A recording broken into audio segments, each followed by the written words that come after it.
1506년부터 1516년까지 지금 스위스 위치를 보시면은 왼쪽 위는 프랑스가 있고요. 남쪽에는 이태리가 있고요. 오른쪽 옆에는 오스트리아가 있고 오른쪽 위에는 독일이 있습니다. 프랑스, 독일, 오스트리아. 이제 오스트리아는 합스부르크 왕가죠. 이 당시는 엄청난 그러한 제국이었습니다. 지금이야 이렇게 조그마지만은 당시는. 그리고 독일 밑에가 쥐리, 가운데가 쥐리, 그다음 투르가우, 왼쪽 프랑스 밑에 쪽에 바젤, 그 밑에가 아르가우, 쥐리에서 밑에가 축, 그 밑에가 가운데가 슈비츠, 투르가우 밑에가 상크트 갈렌, 그리고 그 밑에가 글라루스입니다. 그리고 제일 밑에가 우리입니다. 그리고 베르는 제일 저쪽. 그러니까 글라루스는 쥐리, 슈크, 슈비츠, 글라루스 제일 밑에 지역이다. 지금 남부 지역 여기서부터 지금 목회가 시작됩니다. 지빙글리는 바젤에서 제일 프랑스 밑쪽 왼쪽 위에서 신학을 공부하는 동안 스위스 동부 중앙에 있던 글라루스, 이 글라루스는 콘스탄츠 주의 수도입니다. 목회자로 부름을 받고 콘스탄츠 주교에 의해서 사제로 안수받습니다. 그런데 정식으로 사제 안수를 받았을까요? 그러니까 제 얘기는 안수는 정식이겠지만은 사제로 정식으로 과정을 밟았을까요? 교황의 지지를 받던 경쟁자가 있습니다. 쥐리의 괴들이라는 사람이 있었습니다. 그래서 이 사람과 이 목회지에 양자 태기를 해야만 했습니다. 그래서 괴들이 이 사람에게 돈을 이제 길더라고 당시 화폐 단위거든요. 100길더를 돈을 줍니다. 그리고 야 내가 이 100길더 줄 테니까 이 목회지 글라루스 나한테 양보해. 그래서 그곳에 목회자가 된 겁니다. 그리고 100길더는 교황청에서 주는 연금으로 이 손실을 충당하게 됩니다. 그래서 글라루스는 사실 찌빙글리가 활동하면서 일찍 종교개혁을 받아들입니다. 그러다가 찌빙글리파가 1564년 축출됩니다. 나중이죠. 한참 후에 찌빙글리파가 글라루스에서 축출됩니다. 왜 축출되냐면 이 프로테스탄트와 로마 카톨릭의 분쟁이 계속되자 평화를 위해서 양쪽의 공동의 재판소를 소유합니다. 그 당시에는 성직 매매가 당연한 것이었습니다. 그래서 사제직에 대해서 성직 매매 없이 사제직을 수여하는 것은 단 1%도 없었다라고 그렇게 이야기합니다. 그 정도로 만연했어요. 그러니까 찌빙글리가 돈 주고 샀다 100길도 주면서 이렇게 당연한 것이었어요. 근데 나중에 이거 진짜 회개합니다만 어쨌든 그 당시는 로마 카톨릭의 사제 중에서 수도사와 세속인이라는 것이 있었습니다. 수도사는 사제일까요? 아닌가요? 수도사는 사제예요? 아니에요? 정식 안수를 받은 사람이에요? 일반이에요? 일반인입니다. 근데 고대 교회에 수도사는 밖에 있는 사람들이잖아요. 사제로 교회 안으로 들어오면 수도사를 유지했을까요? 버렸을까요? 수도사라는 직분을 유지했을까요? 버렸을까요? 고대 교회에서, 초대교회에서는 유지했을까요? 버렸을까요? 초대교회는 버렸습니다. 하나만 유지했습니다. 하나만 가졌습니다. 사제가. 그러나 중세교회는 여기서도 돈 받고 저기서도 돈 받고 두 직책을 가졌습니다. 종교단체 일원이거든요. 일반 신자입니다. 사제가 아닌. 그러면서 교구사제로 이제 청명을 받았는데 오늘날 보세요. 중세시대에 있었던 이러한 일들. 오늘날로 말하면 수도사들은 선교단체 사람들입니다. 그건 간사라고 불려요. 목사 안수 받은 사람이 아니에요. 목사가 아니에요. 일반 신자입니다. 그리고 일반 이 간사들은 도네이션, 그 후원금을 받아가지고 자기가 생활을 합니다. 수도사도 마찬가지였어요. 후원 받아가지고. 그런데 오늘날은 어떻게 되느냐? 목사 안수로 받고 교회 안으로 들어오는 것이 아니라 교회에서도 하고 평일에는 선교단체 가서 대학교 들어가서 또 간사로 일을 합니다. 이중식을 여기서도 월급 받고 여기서도 월급 받습니다. 이게 중세 수도사들과 무슨 차이가 있습니까? 그리고 사제라는 개념이 미사를 직전해야 사제로 인정받았습니다. 오늘날 목사를 어떤 사람이라고 생각하세요? 부목사들은 설교 큰 교회에서 한 번이라도 할 수 있을까요? 없을까요? 새벽기도만 해요. 새벽기도만. 담임 목사는 새벽기도 안 나오고 부목사들이 돌아가면서 해요. 그러니까 소위 말하는 대예배 설교는 못해요. 그럼 부목사들은 뭐하냐? 목사인데 이 사람들은 예배 인도하는 사람. 사제는 미사를 집전해야 실제 사제라고 이야기했습니다. 미사를 집전해야 사제로 여긴다는 말의 의미는 사제의 관심은 미사에 있다는 말인데 미사를 어떻게 하면 사람들을 빨아들일까? 미사에 집중시킬까? 화려함을 추구했다는 뜻입니다.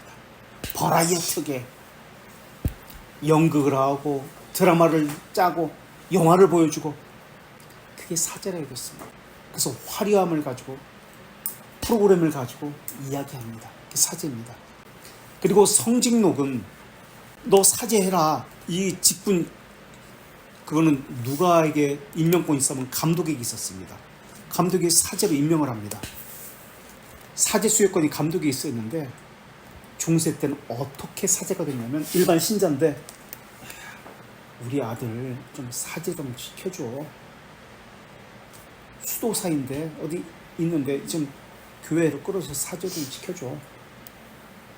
부모의 배경, 아첨 이 물질을 줌으로써 사제가 되었습니다.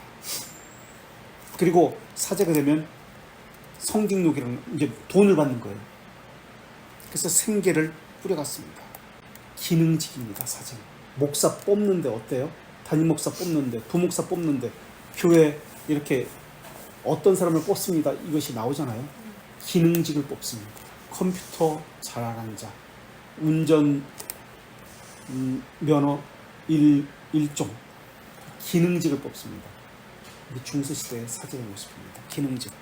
그리고 그것을 가지고 돈을 받아서 생계를 꾸려갑니다. 그러니까 행사 진행이 목사의 할 일처럼 그렇게 예쁩니다. 프로그램 만들고 교회에서 무슨 행사를 하는 거예요. 프로그램 만들면 이 목사가 하는 일처럼. 그리고 성직록을 군주들이 자기 신복들에게 자기 부하 그 사제들이나 이런 사람들에게 돈을 주는 개념이 성직록인데요. 그거 받고 충성심을 맹세하는 것이죠. 한국교회 추천을 받아야 담임 목사가 되거든요. 그 추천하는 그 목사의 입김이 얼마나 강하느냐에 따라서 담임 목사 되고 안 되고가 달려 있습니다. 소위 우리나라에서 이름 있는 목사, 총회장 출신 이런 목사의 추천서 받으면 바로 담임 목사가 됩니다. 사람들이 그걸 요구해요. 중세교회 무슨 차이가 있습니까? 지금 찌빙글리도 처음에는 그렇게 목사가 됐습니다. 사제가 됐습니다. 그래서 글라도이스에서 사역을 하는데 사제가 됩니다. 이게 1506년입니다. 그래서 글라도이스에서 10년 동안 성실하게 목사하는데요. 첫 번째 설교는 레포슈빌에서 첫 번째 설교를 합니다. 그리고 첫 미사를 빌트하우스에서 첫 미사를 합니다. 중세시대에는 미사를 해야 집전해야 사제로 인정받으니까 빌트하우스에서 첫 집전을 했구나. 이때 사제로 비로소 인정을 받기 시작했구나 라는 것을 알 수 있습니다. 1506년에 사제가 돼서 그는 성경을 비롯해서 초대교회 교부들 작품, 라틴어 고전 작품들, 그래서 헬라어도 배웁니다. 헬라어 독학합니다. 특히 오리게네스, 암브로시우스, 히에로니무스, 아우구스티누스, 키롤로스 및 요한네스 크리스토토무스의 작품을 탐독합니다. 초대교회 교리들과 관습을 알게 됩니다. 그것만 한 게 아니라 고대 헬라 철학자들 있잖아요. 호메로스, 키케로, 세네카, 타키투스, 플루타크스, 이 글라루스에 거할 때 이제 다 공부하게 됩니다. 그리고 여기 있을 때 친구가 로레테라는 사람을 친구로 알게 되는데 이 사람을 통해서 바젤에 있던 글라루스, 바젤 있던 에라스무스와 서신을 교환하게 됩니다. 그러면서 에라스무스의 추종자가 됩니다. 그래서 글라루스에 거하면서 에라스무스도 알게 된다. 친구 로레티를 통해서. 그리고 공부도 많이 하게 된다. 찌빙글리가 쥐리에 가서도 에라스무스에게 찌빙글리로 쥐리로 에라스무스에게 오라고 편지를 할 정도로 친했습니다. 근데 에라스무스는 거절합니다. 왜냐하면 세계가 나의 집이다 라고 거절합니다. 교만하죠. 나는 여기 몇 명 되지도 않는 이분들 데리고 힘겨워서 그렇게 허덕거리는데 세계가 자기 집이다. 또 저기도 그렇게 얘기했죠. 누구죠? 웨슬리. 말이 안 돼. 어떻게 세계가 자기 집도 다스리지도 못하면서. 난 내 집도 힘들어 죽겠는데. 그러면서 그는 더 나아가 위클리프와 후스의 작품과 에라스무스의 작품도 함께 있습니다. 인문주의자 에라스무스. 그래서 찌빙글리는 잠들기 전에 항상 에라스무스 책을 읽었어요. 에라스무스의 추종자였다고 얘기했죠. 그러는 가운데 그는 복음에 대해서 눈을 뜨게 되었습니다. 스위스의 간섭에 따라 자기가 맡고 있는 교구의 목회자와 행정관은 그 지역의 군인들과 함께 용병으로 참가해야 했습니다. 스위스는 그게 용병으로 해서 이게 관습이었잖아요. 그래서 스위스가 교황 당시 율리우스 2세와 레오네 10세의 용병이었습니다. 프랑스와 싸우는 전투에 참여합니다. 그래서 찌빙글리도 3차례나 전쟁에 참여하는데 군목으로 참여하는데요. 교황이 이태리에 있으니까 이태리까지 가서 전쟁에 참여합니다. 그래서 찌빙글리는 용병으로 참가했죠. 1513년 군종 목사로 나가 프랑스 군대와 싸우게 됩니다. 그렇다면 찌빙글리는 어디 파다? 누구 파다? 교황파다. 친이태리 파다. 반대로 반 무슨 파다? 프랑스 파다. 전쟁에서 프랑스가 이기자마자 프랑스파에 의해서 쫓겨갑니다. 그리고 교황파였던 도시가 어떤 도시였냐면 쥐리입니다. 그래서 교황파였기 때문에 교황파 도시였던 쥐리에서 찌빙글리를 부르게 됩니다. 이게 다 정치적이에요. 능력이 좋아서 설교를 잘해서 불렀다. 글쎄, 과연 그럴까? 어쨌든 이 글라루스에서 쫓겨난 것도 프랑스가 이곳을 장악함으로써 반프랑스파였던 찌빙글리가 쫓겨난 거예요. 한마디로. 자, 군종 목사로 나아가 싸우게 됩니다. 그래서 이것 때문에 반프랑스파에 많은 적이 있었죠. 찌빙글리가 속해 있던 군대는 노바라 전투에서 승리를 거둡니다. 1512년 파비아 전투, 1513년 6월 6일 노바라 전투에서 승리를 거둡니다. 1512년 파비아 전투, 1513년 6월 6일 노바라 전투, 6월 6일 윤축일 전투에서 승리를 거둡니다. 그런데 지죠. 전쟁에서 1515년 9월 13일 14일에 밀라노에서 이태리 남서쪽으로 약 16km 떨어진 마르그나뇨 전투에서 찌빙글리는 프랑스 군대와 싸웠습니다. 여기서 패했습니다. 그래서 친프랑스파가 우위를 점령하면서 친프랑스 도시가 돼버립니다. 그리고 여기서 스위스 용병들이 많이 전사하는 것을 목격합니다. 당시 전사한 용병들의 수는 아마 10,000명 정도 되었던 것으로 보입니다. 이 상황을 본 찌빙글리는 글라루스로 돌아온 이후 용병 제도를 반대하기 시작합니다. 그러자 용병 제도로 수입을 올리던 글라루스 마을 지도자로부터 미움을 받게 됩니다. 그래서 결국 1516년 4월에는 드디어 그것을 떠날 수밖에 없습니다. 이 참 포장 잘했죠. 결론은 프랑스하고 교황하고 전쟁해가지고 프랑스파 이기고 교황파가 졌다. 교황파인 찌빙글리가 이 글라루스를 장악한 프랑스파에 의해서 쫓겨난다. 그 이야기입니다. 당시는 한 사제가 대여섯 개 교구 교회를 다스렸습니다. 그리고 기독교 강요를 보면 칼빈이 그 당시에 대감독으로 소년이 세워지는 경우가 많이 있었다고 합니다. 왜냐면 정치적이니까 정치인의 아들, 자기 아들, 어린아이들을 대감독으로 세우는 거예요. 수도원 원장으로 세우는 거예요. 그래서 여러 개 수도원 원장이 이 몇 살, 7, 8살 먹은 애가 수도원 원장이 되는 거예요. 그리고 세속인이잖아요. 정치인의 아들. 세속인, 일반인인데요. 미사나 성가에서 돈을 받게 됐습니다. 미사를 집전하고 또 찬양을 하고 노래를 부르면서 돈을 받았습니다. 이게 기독교 강요 4권 5장 9절에 나옵니다. 그래서 우리가 기독교 강요 4권을 배우면 이런 중세에 있었던 일, 종교개혁 시기에 있었던 사제들의 타락한 모습들을 5장 9절을 많이 이제 알게 됩니다. 이 교회사를 공부하는 거예요. 그래서 사제가 미사를 해서 집전하는데 돈을 많이 주면은 성가대 많이 불러가지고 화려하고 장엄하게 해주고, 우리가 이미 했습니다. 장례 미사를 그렇게 했다고. 그래서 돈이 많은 사람은 계속해서 장례 미사를 화려하게 했지만 돈을 안 주는 사람은 장례 미사도 하지 않고 또는 돈에 따라서 대충 하기도 하고 그렇게 했다고 했습니다. 싹을 받고 했습니다. 현재 교회는 어떤가요? 일반 신자가, 목사도 마찬가지지만 일반 신자가 돈을 받고 교회마다 돌아다니면서 돈을 받기도 하나요? 노래를 불러주며 악기 연주를 하며 또는 간증을 하고, 가수가, 일반 신자가 교회마다 돌아다니며 간증하고 노래하고 그 탤런트들이 돈을 받습니다. 장로 장립식에 노예 행사거든요. 노예 행사 때 노예 목사님들이 와가지고 권면은, 설교는, 축도는 중세 무슨 차이입니까? 누구는 권면 한마디 하면 권면일, 권면이 중세교회의 모습 그대로입니다. 노예에서 예배 순서 맡으면 노예 임원들, 목사들 돈을 줍니다. 무슨 차이입니까 이것이?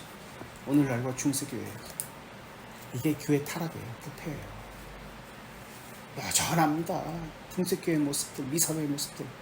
그래서 용병제도에 대해서 글라루스에서 돌아온 이 찌빙글리가 비판하면서 책을 씁니다. 미로라는 시인데요. 세상의 미로 속에서 이제 동물들이 등장합니다. 애꾸는 사자, 스페인이에요. 스페인을 상징합니다. 애꾸는 사자, 왕관을 쓴 독수리. 독수리는 누구를 상징하죠? 왕관을 쓴 독수리, 신성노마지고 황제, 신성노마지고 황제, 날개를 단 사자. 이거 지금 문장들입니다. 베네치아, 수탉, 닭 우는 그 상징하는 어디예요? 프랑스, 수탉 상징. 수소, 스위스, 곰, 샤보이. 베른이 곰이잖아요. 베른 지금도 곰이에요. 샤보이가 지배하던 곳이죠. 샤보이 곰으로서 이제 등장해서 이제 서로가 이제 하는 이러한 이야기들을 합니다. 그래서 서로가 싸우는 이러한 이야기들. 그러면서 용병제도를 이제 이것이 나타나고 우화식으로 이런 비판을 했던 시를 썼던 것이 이제 찌빙글리다. 그래서 결국에는 떠날 수밖에 없었다.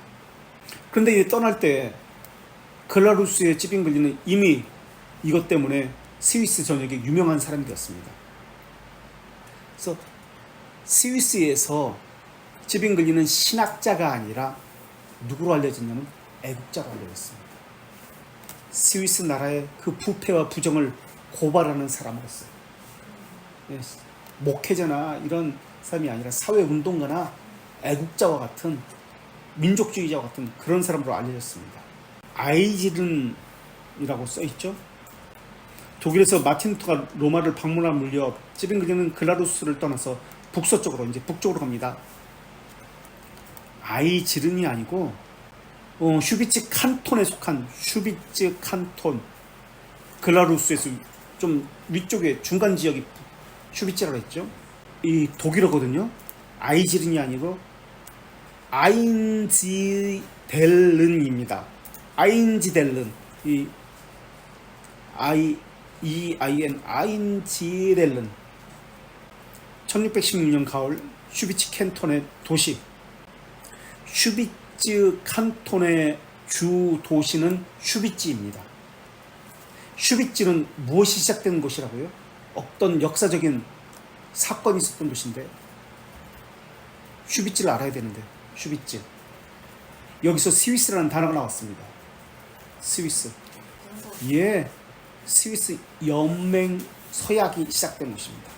그래서 지금도 여기 연방 헌장 박물관이 있습니다.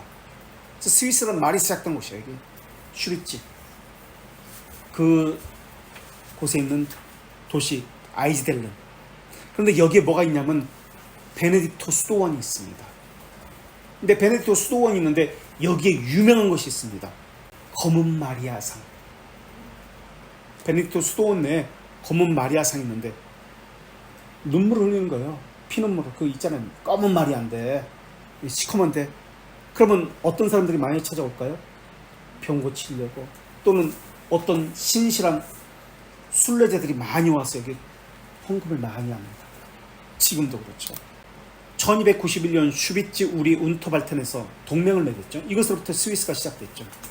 그리고 1315년 모르가르튼 전투에서 승리하고 합스부르크로부터 벗어나게 됩니다.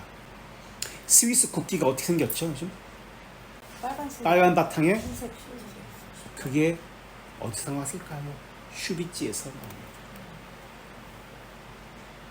슈비츠 상징이었어요. 그래서 스위스가 나온 거예요. 스위스 국기가 된 거예요. 그 슈비츠가 엄청 중요한 도시예요. 스위스라는 나라 이름도 마찬가지고 슈비츠에서 나와요. 그래서 13세기에는 슈비츠, 18세기에는 슈바이츠. 이게 현재 스위스의 명칭입니다. 그래서 스위스 전체에서 가장 중요한 도시 한 군데만 이야기해라. 슈비츠. 그래서 이 연맹 서류가 보관되어 있는 곳입니다. 스위스 건국문서예요. 우리나라는 건국문서 볼까? 뭐 어쨌든 건국문서예요. 우리나라 뭐 훈민정음 같은 그런 개념이겠죠. 어쨌든 스위스에서는 최고의 문서 바로 이곳에 보관되어 있다. 바로 이곳에 그런데 베네딕트 수도원이 있었고 이곳에 영험한 신령한 검은 마리아상이 있었다. 어쩌면 다 조작된 것일지도 몰라요. 이 중요한 도시에 우리가 하나님의 보호하심에 있어서 신령한 무엇이 있어야 된다라고 수도원이 이렇게 수도사들이 우리 책이 또 있었잖아요. 다 조작해서 만들어낸 거. 그래서 여기에 가야 병고침을 받는다. 여기에 가야 뭐 신령한 뭘 받을 수 있다. 그래서 사람들이 계속해서 순례자들이 이 검은 마리아상을 보려고 이적을 일으키는 능력이 있다고 믿으니까 여기서 우상숭배에 빠지게 됩니다. 이게 이쪽으로 보낸 하나님의 섭리가 또 나타납니다. 수도원 하면 이런 미신적인 것도 있지만은 또 수도원 하면 있는 것이 무엇이 있죠? 수도원 하면 있는 것이 책, 도서관이 있습니다. 옛날의 수도원의 모습은 성경을 복사하고 좋은 책들을 복사하고 도서관적인 기능, 또 교육의 기능을 했던 곳입니다. 여기서 공부를 하게 됩니다. 그리고 미신에 대해서 배우게 됩니다. 깨닫기 시작합니다. 그것이 어떤 의미인지. 그래서 찌빙글리는 그곳에서 연구를 하기 시작합니다. 공부를 많이 했어요. 헬라어 성경을 특히 연구를 많이 합니다. 그리고 미신에 대해서 깨우치기 시작합니다. 매년 10만 명 이상의 사람들이 이곳을 방문했거든요. 여기서 찌빙글리가 어떤 사람인지를 이제 배우게 됩니다. 그들의 설교를, 찌빙글리의 설교를 들으면서 찌빙글리를 이제 알기 시작합니다. 그 당시는 구제를 위해서 교회 예산의 절반을 감독에게 주어야, 기독교 강에서 이야기하는 겁니다. 교회 예산의 절반을 감독에게 줍니다. 사례비로. 그리고 나머지는 구제를 위해서 사용하는데 이게 교회 예산에 사용하는 것입니다.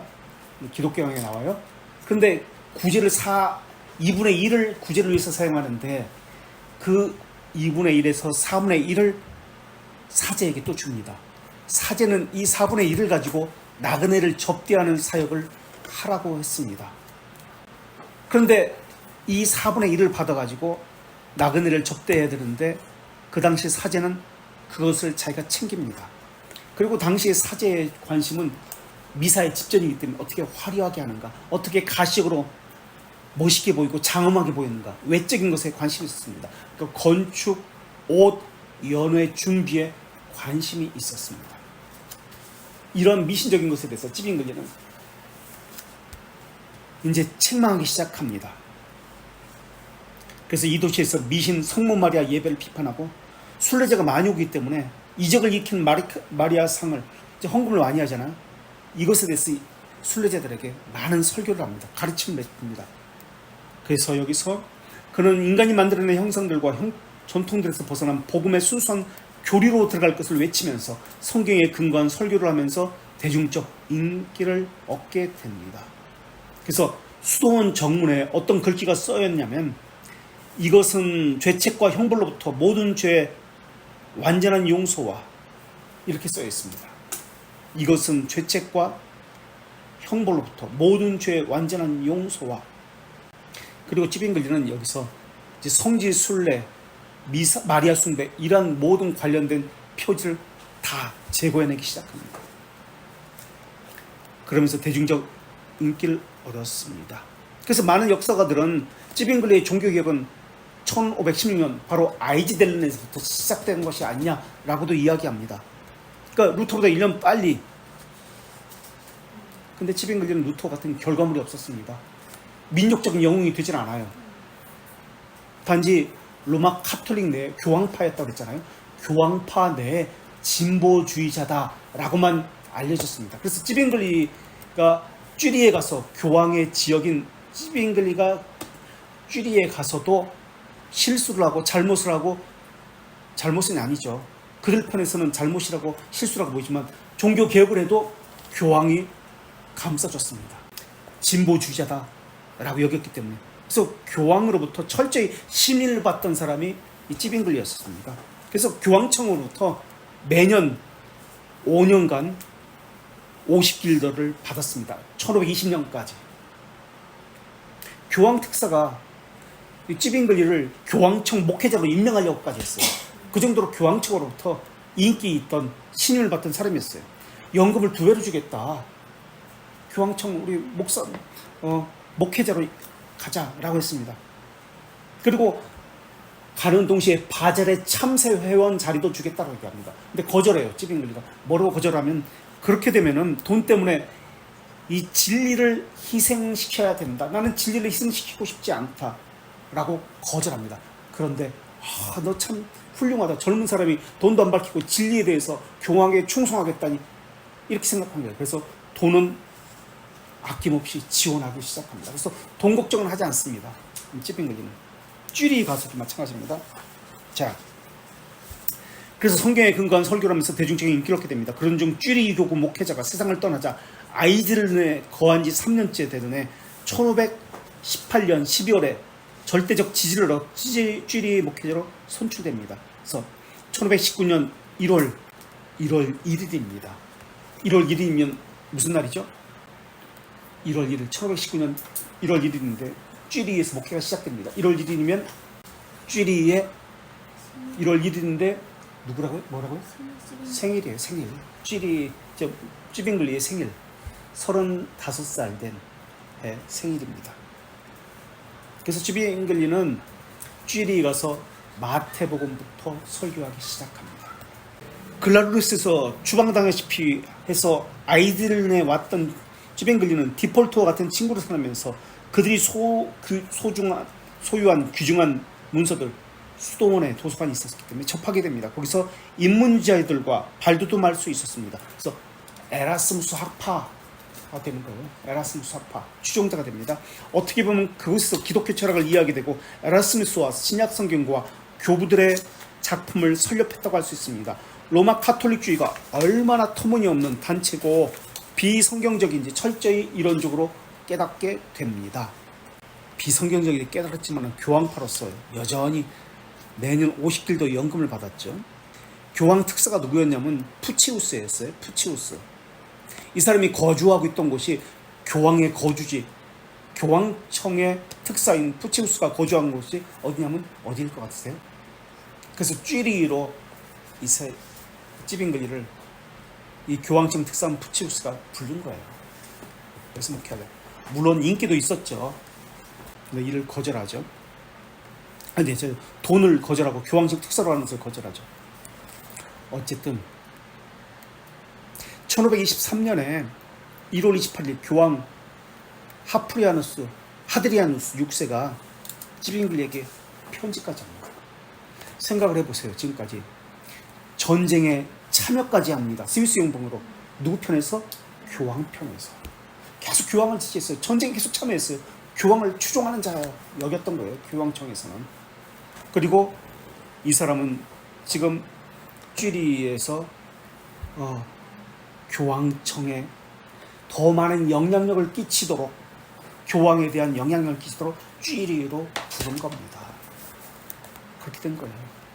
그래서 편지를 뭐라고 쓰냐면, 이 하드리아누스 6세가 교황이 1523년 쥐리히에 교황의 영향력을 더 강하게 끼쳐달라라는 편지를 썼던 거예요. 쥐리히는 로마 시대에 조공을 받은 물품을 적치해두는 곳이었어요. 그러니까 각지 지역에서 물품을 받잖아요. 조공, 로마 제국의 물품을 여기에 보관하는 장소였어요. 그러니까 물품이 엄청난 거예요. 교역이 독일, 프랑스, 이태리 교역하는 이 장소가 이 쥐리히예요. 그러니까 물자가 풍부했습니다. 사람이 많았습니다. 그리고 교황청이 주도하는 곳이었습니다. 이런 곳에 찌빙글리가 목회자로 갑니다.